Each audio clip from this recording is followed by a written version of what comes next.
All right, welcome back to the channel. My name's Kevin. I'm Tarsha. This is Conversations with the Crawleys, where we have conversations about faith, family, relationships, and we do some recaps, reviews, and commentaries on some of our favorite shows. This one is all about Mitch and Krysten of Married at First Sight, Season 15 in San Diego. So you know what to do. Hit that subscribe, hit the like, request notifications, and share. And I took that from you again. So, And we'll see you in the comments. if you're interested, the KT Squad has membership now. So please join, connect with us. We would love to have you. Yeah, got a couple of packages there, so check them out. All right, so Krysten and Mitch are starting off, and their dog is humping the bed like crazy. It's a dog. It's That's a what dog. dogs do. True. Very true. Think about it. But it was just like, okay, I don't know why I needed to see that on my screen. Right. Why is the cameraman on that? Like, why do we have to mention that? It's like, if you need to, go right ahead. So they're talking, and she's like, "How are things going for you?" And he's got a new job. He's training his replacement. Well, a new position. New position, right? So new position within his company or organization, whatever. Right. And so they're talking about the future, what the future looks like. And she's like, "These are some things that I want." She's starting to be vulnerable and say, "I want to do some flipping of real estate. I want to move more entrepreneurially. I would like to have kids." Yeah, all those things. He is being Mitch, and they're making a sauce. He's making a sauce, and he's getting real dramatic and Salad dressing. real. And she's to the point where she's like, "Are you paying attention to me?" Right, like, did you just hear what I said? And he acknowledges that he hears. He's like, okay, so you want to flip real estate.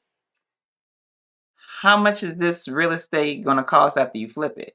Are you going to leave all the all the things that occurs when we gentrify? Do you know we gentrify? My environmentalism matches up with social justice, so I need to see what this is going to look like. And she's like, I hear what you're saying, but then there's a knock at the door that kind of saves them from this, and they get their romance box. Yeah, because I mean, that's being very self-aware. mm-hmm. Granted, I understand what you're saying. Yep. And because she was thinking on a level like, I'm going to really tune in to what he's thinking, because she said we could use, reusable products and different things where it is more environment friendly. Mm-hmm. He's like, okay, you got me on that one, but if this house is going to be $1 million and no one can live in it who's currently on the street, you still missed it. Yeah. So then they start to dig into their box, right? As far as some questions. And he says that he has loved before, but he's not sure if he's been in love, right? She, on the other hand, of course, knows that she has been in love. She's seen that. He recognizes that because of his childhood, because of the things he saw growing up, he wants what he didn't have growing up, right? And that's many people have a response to, especially if they've not seen a solid marriage or solid relationship modeled for them. They either recreate that themselves or they go the complete opposite and say, "I want what I didn't have." And so he's at least saying, "I want what I didn't have or what I didn't see." And I think that makes sense. He's not asking for, I don't think, too much, but it's like, how do you see yourself in that, and how do you make that happen? Because it just doesn't happen. He's not looking for too much, but he is being too much. I believe he is. He's being too much. So she does, in that conversation, she does call him out for his playfulness when she was opening up her heart. She's like, "Look, I'm opening up to you, and for you to keep playing and keep being dramatic and what have you, that doesn't bode well, right?" Right, because there's a time to joke around. There's a time to play. We have great times joking around, laughing, but there's also times where it's like we just got to have a serious conversation and go for it, right? Yeah, and pulling people out when they know, like, okay, right now I'm not playing. Like, I'm really being serious right now. And so, he's like, "Well, I don't know if I can be a force for good and still live in a big house." Bro, man. Yeah, I hear what he's saying, and granted, I want to help my community at all times. I feel empathetic for people in different situations. And so I get what he's saying, but I'm not gonna, if I have the ability to do the things necessary to get me to where I want to be, Mhm. I'm gonna live in the house I want to live in. I think I'm thankful for the opportunities to buy a car that I always wanted, Mhm. but that took me time and Mhm. money and being patient and waiting for that Yep. and taking care of other things first. Mhm. But I got the car I wanted, Yeah. so I can't be like, because everybody else is not driving the car I want to drive, I'm not going to get that car. No, Yeah. I'm not going to be thinking that way. And she basically is like, look, I want to live a guilt-free life. She's like, because he's like everything in moderation. She's like, but I don't want to live like guilty about everything else. So Mm-hmm. they go karaoke, Mm-hmm. and I think because of legal issues, they couldn't play what they were actually singing. But then she's like, I didn't know my husband was such a good job at freestyle rapping. Moving along. All right. So yeah. So he again brings up the issue of the flipping of houses. Says that he feels that it's taking advantage of people. And she's like, okay, here's the problem. I've been open to stuff from you. I've been hearing what you say about your environmentalism, your sustainability. I've made some adjustments, but when are you going to do that for me? When are you going to start being invested in my dreams and my hopes and what I want and what interests her? And she's like, "Look, I get we want to do that." He's like, "Well, don't give me platitudes." And then he's like, "You're being inauthentic." So she's like, "Whoa, hold your horses, bruh. Okay. Slow your roll. Get on that seahorse and drive away or float away, whatever you need to do. But don't come for me like that." Uh, And she's like, what is this gaslighting and puppet mastery that you are trying to do to get me to just bend to your will?" And it's not going to happen that way. Mhm. Unfortunately, like we say, it's beyond us.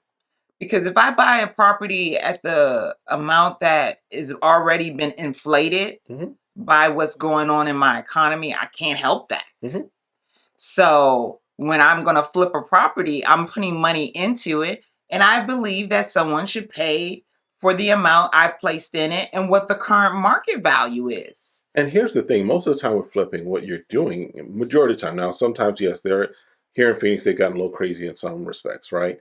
But most of the time, you're taking a house, a property that is run down, that is dilapidated, that is not necessarily livable, and you're bringing it up to the market, bringing it up to what else is available in that place.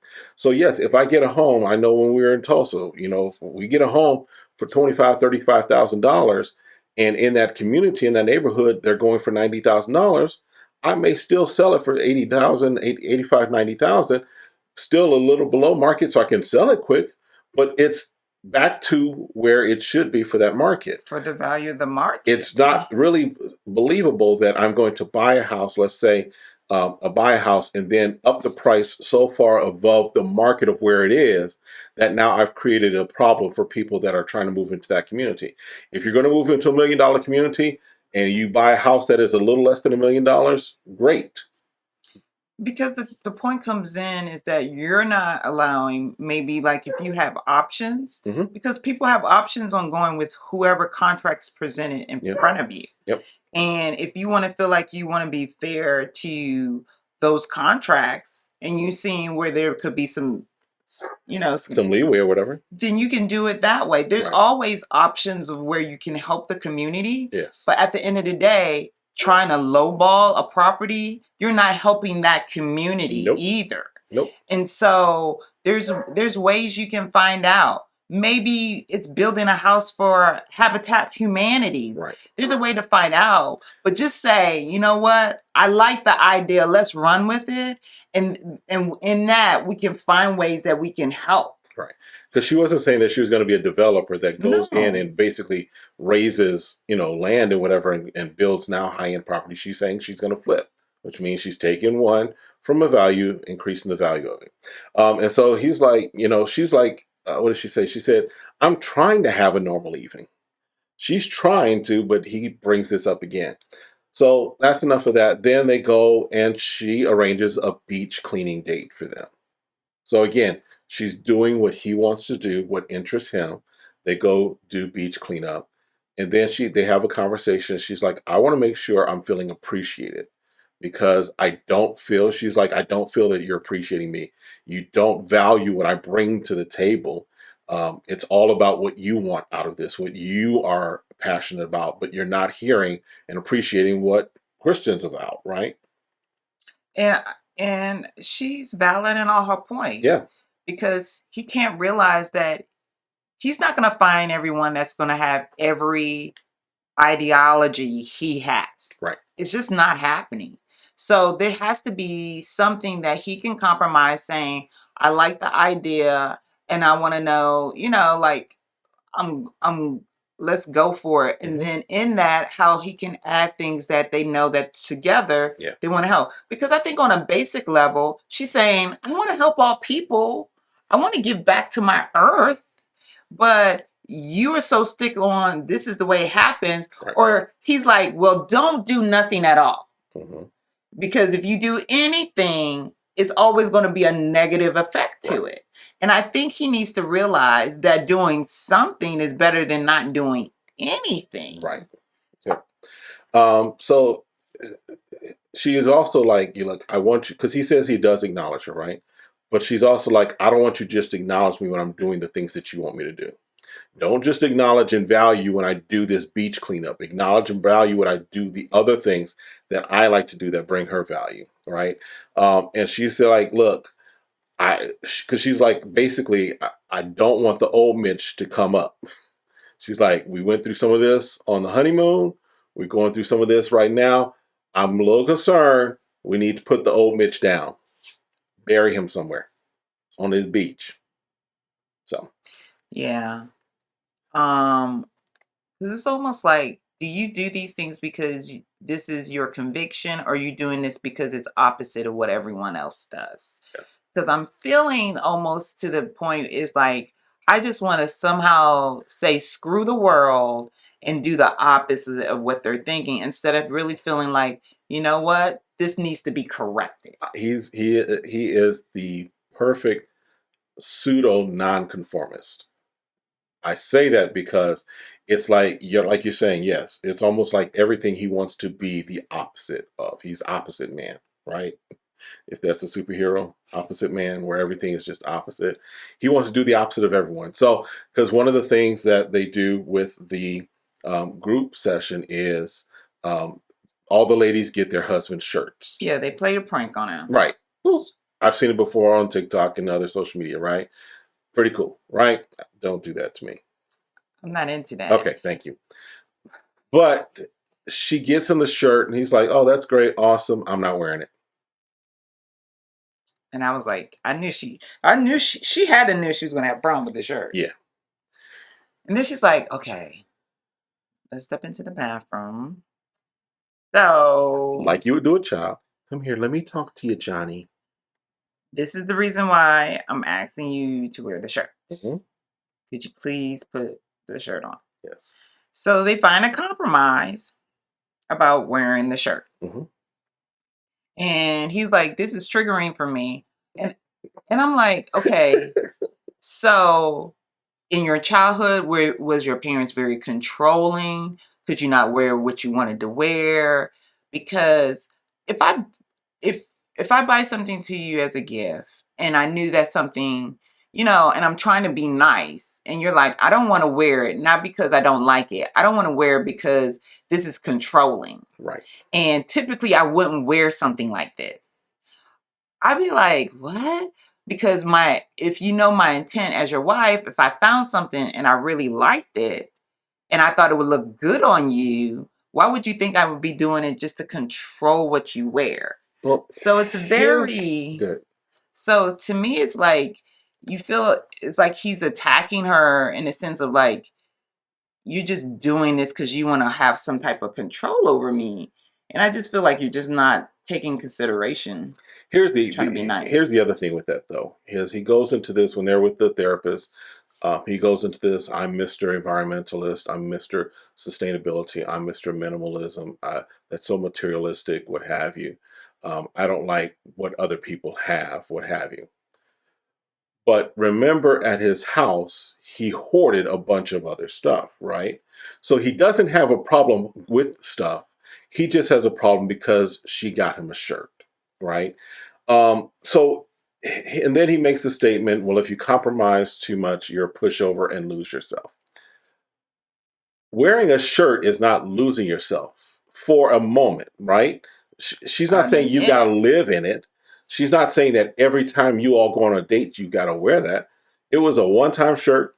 I have stuff in my closet that I've gotten that maybe I don't want to wear it anymore, right? So, what have you. So, it was just, again, everything, Mitch, everything seems to, for him, he wants it to revolve around him. And I'm just curious as to how long Kristen's going to allow that to happen. I don't know. I think she indicated during that session she felt like she's losing a little bit of herself. Yeah.